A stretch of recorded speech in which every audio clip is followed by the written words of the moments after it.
everyone. I welcome to all on your YouTube channel @reasoning with Pinky Verma. बहुत ही अच्छी बात है क्या कि हमारे सामने बहुत सारे नोटिफिकेशन आ चुके हैं जिनका एग्ज़ाम 3 अगस्त से स्टार्ट हो रहा है। जैसे कि अगर हम बैंकिंग की बात करें तो बैंकिंग में हमारा आरआरबी पीओ का एग्ज़ाम है, आरआरबी क्लर्क का एग्ज़ाम है और रिसेंटली आपने देखा होगा आईबीपीएस क्लर्क का भी एग्ज़ाम है। तो सभी प्रिपेयर हो जाएंगे और सबसे ज़्यादा वेटेज हमने अपने एग्जाम में देखा है। अगर स्टूडेंट को प्रॉब्लम आती है या कंपटीशन पॉइंट ऑफ व्यू से देखें तो सिटिंग अरेंजमेंट आपका टाइम टेकिंग क्वेश्चन होता है। दैट्स मीन्स आप अगर डे टू डे आप क्वेश्चंस को प्रैक्टिस करते रहो और डेली उस पर 5 to 6 सिटिंग पजल सॉल्व करते रहो, एक्चुअली में आपकी स्पीड भी कम हो जाएगी और आपके एग्जाम में इम्प्रूवमेंट भी आएंगे, आपके मार्क्स भी इंक्रीज होते रहेंगे। तो इसी तरीके से एग्जाम्स को मैं ध्यान में रखते हुए आपके सामने सिटिंग अरेंजमेंट का एक क्वेश्चन लेके आई हूँ जो कि आपके अनसर्टेन नंबर ऑफ पर्सन से रिलेटेड है। दैट्स मीन्स एक रो में सर्टेन नंबर ऑफ पर्सन आपको गिवन होंगे और किस तरीके से अरेंज किया गया है इसके बारे में इंफॉर्मेशन स्टेटमेंट में गिवन होगी।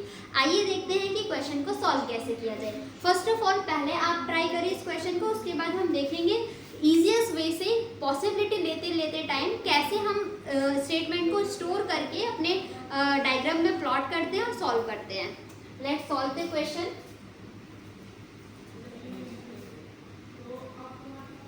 First of all, read the statement. What is this statement? A certain number of person are sitting in a row facing north direction. कुछ नंबर ऑफ पर्सन हैं जो एक रो में बैठे हैं और सबका फेस नॉर्थ डायरेक्शन में है। जब कोई पर्सन नॉर्थ डायरेक्शन में फेस करता है तो जो आपका हैंड राइट होता है वही उस पर्सन का राइट हैंड मूव पर करेगा और जो आपका लेफ्ट हैंड होगा वही उस पर्सन का लेफ्ट हैंड की तरफ मूव करेगा। इसके आगे स्टेटमेंट में इंफॉर्मेशन आपको अब ये दी गई है, B sit third to the right of A. That's means A के थर्ड राइट पर बी है। तो इस स्टेटमेंट को जैसे आपने रीड किया इसको प्लॉट करना शुरू करो। ए के फर्स्ट सेकंड थर्ड राइट पर कौन बैठा है? B. Got it? After that only 5 person sit between A and S. A और एस के मिड में कितने पर्सन है? हमारे पास 5 पर्सन है। तो इस स्टेटमेंट से 2 पॉसिबिलिटी मिल रही है, तो आप पॉसिबिलिटी बनाओगे। पॉसिबिलिटी आपके टाइम को वेस्ट नहीं कर रहा होता है, वो आपके टाइम को इन्वेस्ट कर रहा होता है। कैसे इन्वेस्ट करता है? आपको थोड़ा सा ही तो टाइम लगेगा 2 पॉसिबिलिटी लेने में, बट सपोज करो आप एक पॉसिबिलिटी लेके डायग्राम बना रहे हो और एंड में जाके आपका वो गलत हो गया, तो वापस से आप स्टेटमेंट को रीड करना स्टार्ट करोगे और फिर क्वेश्चन सॉल्व करोगे तो टाइम टेकिंग हो जाएगा। तो हमें टाइम अपना एग्जाम में सेव करना है, उसके लिए हम पॉसिबिलिटी को लेते हुए चलेंगे। ए और एस के बीच में कितने पर्सन है? 5 पर्सन है। तो लेफ्ट भी हो सकता है, राइट भी हो सकता है। 1 2 3 4 5 पर्सन हो गए यहाँ पर एस। दूसरी पॉसिबिलिटी ले लेते हैं, ए के लेफ्ट भी तो 5 पर्सन हो सकते हैं, 1 2 3 4 5 और यहाँ पर आ जाएगा एस। और पहले स्टेटमेंट में तो गिवन ही था ए और बी के बीच में 2 पर्सन, ए के थर्ड राइट पर बी है। आफ्टर रीड करते हैं, आफ्टर दैट स्टेटमेंट क्या है? V sit fourth to the left of S. S के फोर्थ लेफ्ट पे कौन है? वी। एस यहाँ पर है तो first second third, fourth left क्या हो जाएगा? बी। बी को हमने यहाँ बिठा दिया। इसके कंपेयर में देखोगे तो एस यहाँ पर है first second third, fourth left पर वी आ जाएगा। After that M is an immediate neighbour of V. V का इमीडिएट नेबर कौन है? एम है। लेफ्ट भी हो सकता है, राइट भी हो सकता है। इस कंडीशन में देखो आप राइट पे नहीं बिठा सकते क्योंकि स्पेस नहीं है, तो वी का इमीडिएट लेफ्ट कौन हो जाएगा? एम को हमने यहाँ पर प्लॉट कर दिया।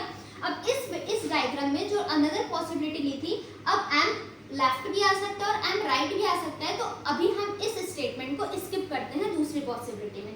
नेक्स्ट देखते हैं, D sit third to the right of M. M के थर्ड राइट पर कौन है? डी। एम यहाँ पर है ना, तो फर्स्ट सेकंड थर्ड राइट कौन हो जाएगा? डी। अगर आप यहाँ पर देखो, यहाँ पर हम पॉसिबिलिटी को चेक करेंगे। अगर आपने एम को यहाँ रखा होता फर्स्ट सेकंड थर्ड पे, क्या आप डी को बिठा पाते? नहीं बिठा पाते। तो अब हमें यहाँ पर कंफर्मेशन, नेक्स्ट स्टेटमेंट पढ़ते ही हमारे पास कंफर्मेशन आई क्या कि वी के लेफ्ट पर ही एम बैठेगा और एम के फर्स्ट सेकंड थर्ड राइट पर हम डी को प्लॉट कर देंगे। Are you getting my points? Now next statement is K is an immediate neighbour of D. D का इमीडिएट नेबर के है। यहाँ पर डी के लिए एक ही स्पेस, डी के नेबर के लिए एक ही स्पेस बचा है। दैट्स मीन्स आप के को यहाँ पर प्लॉट कर देंगे। आफ्टर दैट यहाँ पर के लेफ्ट भी हो सकता है और के राइट भी हो सकता है। आगे का स्टेटमेंट रीड करते हैं। S 6 second to the left of K. अब इस वाले डायग्राम में देखो, के सेकंड लेफ्ट पर एस, के सेकंड लेफ्ट पर एक्स है। क्या आप एक्स को प्लॉट कर पाओगे? नहीं। तो ये पॉसिबिलिटी आपकी खत्म होती है। दैट्स मीन्स इस पॉइंट पर आके आपको ये पता चला कि आपकी जो दूसरी पॉसिबिलिटी थी वो सही बन रही है। अब यहाँ पर था अगर हम k is an immediate neighbour of d, d का इमीडिएट नेबर k, अगर आप k को यहाँ पर रखते हो d के लेफ्ट पर, तो क्या आप x को प्लॉट कर पाओगे? नहीं। तो अब d के k के लिए कंफर्म इंफॉर्मेशन मिली है, डेफिनेट इंफॉर्मेशन मिली है कि k को आप जब यहाँ पर प्लॉट करोगे d के नेबर में, तो k का फर्स्ट सेकेंड लेफ्ट पर कौन हो जाएगा? इस जगह पे आ जाएगा आपका x। लास्ट स्टेटमेंट बोला गया है V sit at one of the end of the row, किसी भी एक रो में, चाहे वो लेफ्ट, इस रो के किसी भी एंड पर, चाहे वो लेफ्ट एंड हो या राइट एंड हो, उसके एंड पर कौन बैठा है? आपका बी बैठा है। तो बी के अब राइट में और कोई पर्सन नहीं होगा, दैट मीन्स आपको सर्टेन नंबर ऑफ पर्सन आपको मिल चुके हैं। जब भी सर्टेन नंबर ऑफ पर्सन का क्वेश्चन आएगा तो वहां पर आपको पूछा जाएगा क्वेश्चन में कि how many number of person in that particular row, उस पर्टिकुलर रो में कितने नंबर ऑफ पर्सन है। तो आपका डायग्राम कंप्लीट हो चुका है। अब आप अपने इसमें काउंट कर सकते हैं कि कितने नंबर ऑफ पर्सन आते हैं। चलिए देखते हैं 1 2 3 4 5 6 7 8 9 10 11 12 13 14 15। तो यहाँ पर n की नंबर ऑफ पर्सन की वैल्यू की बात करें तो कितने पर्सन मिल रहे हैं? 15। एक बार डायग्राम बनने के बाद आपसे क्वेश्चन में कुछ भी पूछे, V can able to give the answer easily. ठीक है, हम आंसर बहुत इजीली तरीके से दे सकते हैं। अब इसी पे बेस 5 क्वेश्चन है, वो 5 क्वेश्चन मैं आपके सामने लिखती हूँ। इन 5 क्वेश्चन के आंसर आप कमेंट बॉक्स में कमेंट करके बताना है। ठीक है, 5 क्वेश्चन देखते हैं वो कौन कौन से हैं। जो अभी हमने सिटिंग अरेंजमेंट सॉल्व किया था उससे रिलेटेड आपके सामने ये 4 क्वेश्चन हैं। उस पे बेस्ड इन 4 क्वेश्चंस का आप आंसर कमेंट बॉक्स में कमेंट करके सभी का आंसर मुझे चाहिए। देन आई विल से कि आंसर आपने ऑप्शन सही मार्क किए हैं या नहीं मार्क किए हैं। फॉर मोर क्वेश्चन मेरे साथ इस चैनल पे जुड़े रहे and don't forget to like share and subscribe my channel and thank you, all the very best.